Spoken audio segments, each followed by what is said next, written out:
Good morning, everyone. Come on in. Good morning. Good morning.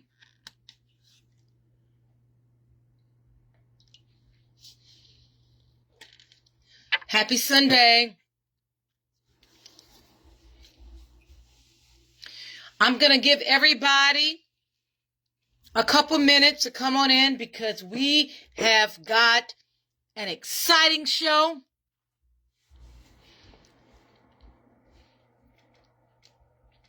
So come on in. If you look at the bottom of the screen, it says star support RTBG Radio. If you like our broadcast and you want to support independent media, please click on the stars. You can select how many stars you want to buy to support our live stream. We're going to be announcing the relaunch of our radio station very, very soon. We're expecting the rollout to be around February 15th, which is the day after Valentine's Day. So come on in. We're going to give it a few minutes. And while you guys are getting your coffee, tea, brunch, whatever you like, you can have it however you like. You can have it however you like. Hey, we're broadcasting live in the Big Easy, known as New Orleans. Yes. Have you guys ever been to New Orleans? If not, you need to come on down. We have a lot to unpack this morning. There's also a poll.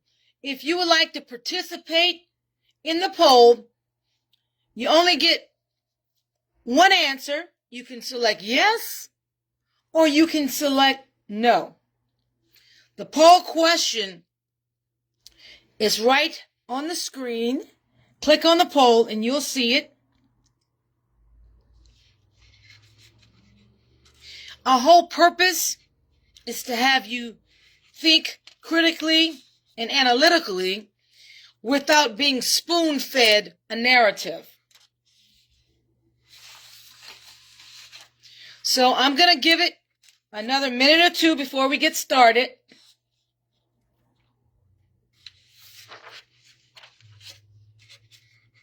This is RTBG Radio News Desk. Live from New Orleans. Come on in, guys.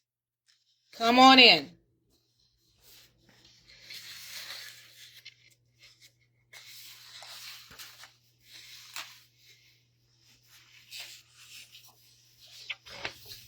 Come on in.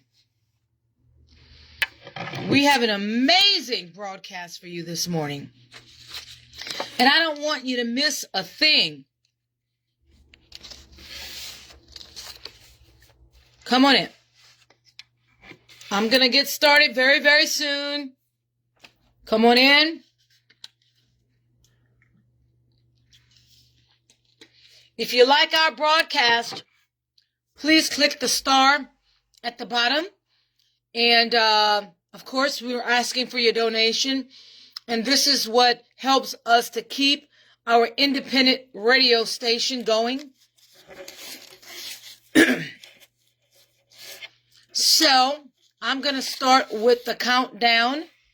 You're going to have to join us. I just really hate for you to miss the beginning. So here we go with the countdown.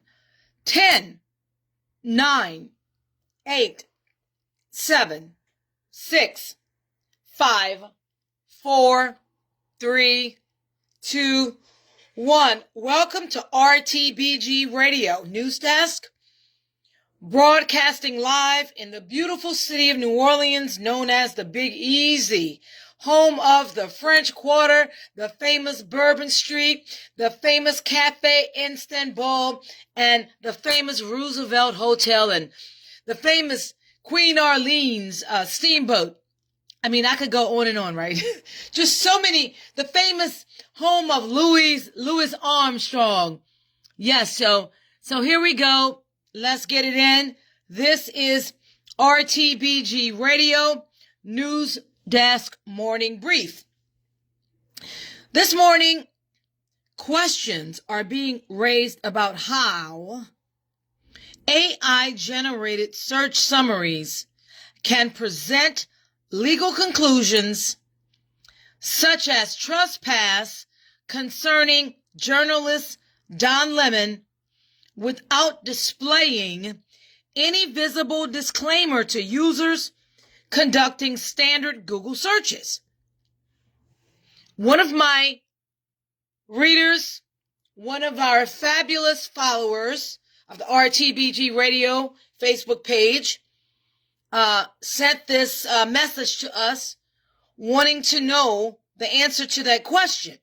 They're like, well, we're not even a fan of Don Lemon, but we are a fan of journalism and freedom of speech. And when I Google the topic, Don Lemon arrest and trespass, Google is writing as if he's guilty of trespass, and they're giving their own definition of what it is. And I just want to know if you guys can, touch base on that in one of your news desk lives. I said, absolutely. So my team and I, we spent hours and hours last night doing our due diligence, and we're going to share some information with you. So after we did multiple searches, we found on Google there's no on-screen disclaimer. Observe, none, explaining that the AI-generated information may be incomplete, unverified, or legally unresolved. We also found that Google's AI-generated search summaries are not presented with consistent, visible disclaimers at the point of use. Instead, disclaimers related to AI accuracy and limitations are typically located outside the search results themselves, within platform-wide terms of service, help center documentation, or AI policy pages. That's a big deal.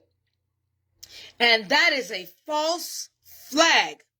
As a result, a user conducting a normal search may never encounter a disclaimer during the search process. Why? This is legally permissible. One might think that it could be illegal, but I'm not saying that it's illegal. But I'm going to share with you why this is legally permissible. So we're not saying it is illegal. We're not. Because we're not attorneys. We cannot give out legal advice. But we're going to provide you why this is legally permissible. Google's AI summaries are legally treated as informational tools that aggregate and summarize third-party reporting. Did y'all hear that? I shall repeat. Google's AI summaries are legally treated as informational tools that aggregate and summarize third-party reporting. That means they are summarizing a third-party report. They're getting it from somewhere. They're not considered judicial findings or official legal determinations. Current U.S. law does not require search engines to display a disclaimer next to every AI-generated summary. Legal sufficiency is satisfied so long as disclaimers are reasonably accessible somewhere within the platform, even if they're not prominently displayed during the search itself. And that can be very misleading to people who do not understand how search engines work or how AI work. So let's talk about why this matters.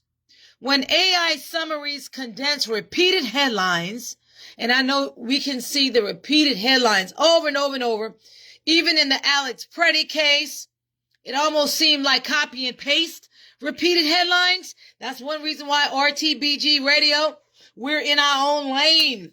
We are neutral. We are original. We are not into the copying and pasting. No, because when you get involved in the copy and pasting, then how are you going to be able to verify the authenticity of the information that you have copied and pasted for accuracy?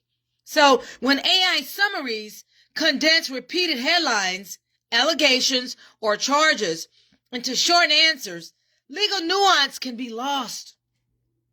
This is especially significant in criminal law contexts, such as the Don Lemon criminal case, where an arrest or charge does not equate to an adjudicated finding. The absence of visible disclaimers increases the risk that users may interpret AI summaries as settled legal conclusions rather than unresolved allegations. And guess what? This trickles down and plays out into the court of public opinion. The court of public opinion are the people who are listening to this live broadcast and the people who are reading these articles, these copy and paste headline type of articles. So the bottom line, Google may legally display AI generated summaries without visible disclaimers during search. This reflects current platform design and legal standards, not a court determination of truth. So just because you see it on the internet doesn't mean it is truthful. That is one reason why we ask all of our followers to have some critical thinking and to do your own legal research. Legal conclusions are established by courts, not algorithms. And that's a fact. So make sure you answer our poll question. The poll question is somewhere around the bottom of this live feed.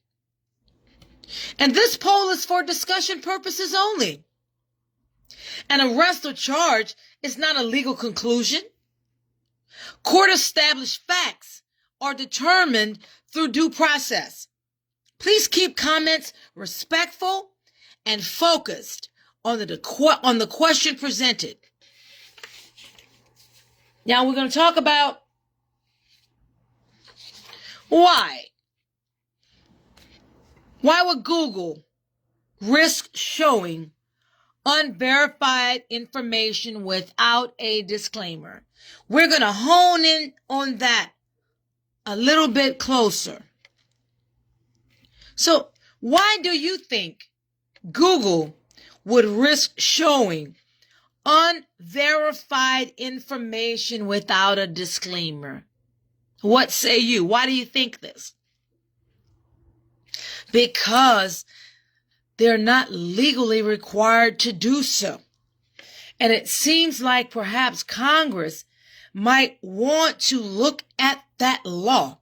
Because if they're not legally required to do so, and they are gathering this information from third parties, that leads us to believe that that information that they are sharing through Google Frames to frame their AI summaries as automatic informational tools, which are not verified facts or legal conclusions, can publicly sway potential jurors in civil and or criminal cases. These AI systems summarize patterns from index content, headlines, and ranking signals. So what that means is the highest rank that each headline gets, it puts it in a position of popularity, okay? They're not going to really index as much any headlines that's not getting any traction. They do not independently verify facts or legal standards or disputed claims. As a result, allegations or assumptions can be presented as statements if they appear frequently across sources. Again, this is something that the United States lawmakers should look into and perhaps create a law that prevents this type of summaries from being publicly published, unverified, or requiring companies or any AI company to display a disclaimer on top or underneath that article. So, again, Google prioritized speed and scale in deploying AI features, often releasing products broadly and correcting errors after public use. Well, the damage has been done by then, right? Rather than delaying launch for full verification.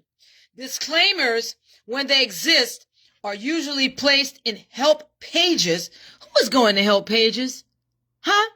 How many of you, when you type in something on Google, you're looking for something, who's going to think about going to help pages? Or general policy language instead of directly on the AI summary itself.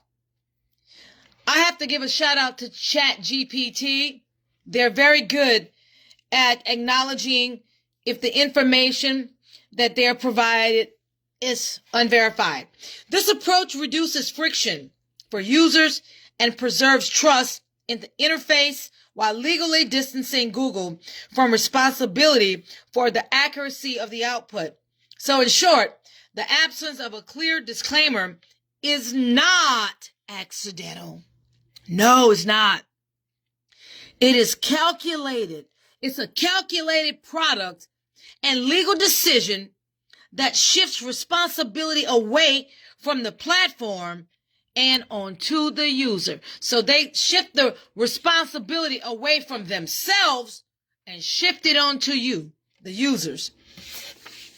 Now, another very important question that our followers and the readers of our RTBG News Desk articles has been like really just bombarding us with this question.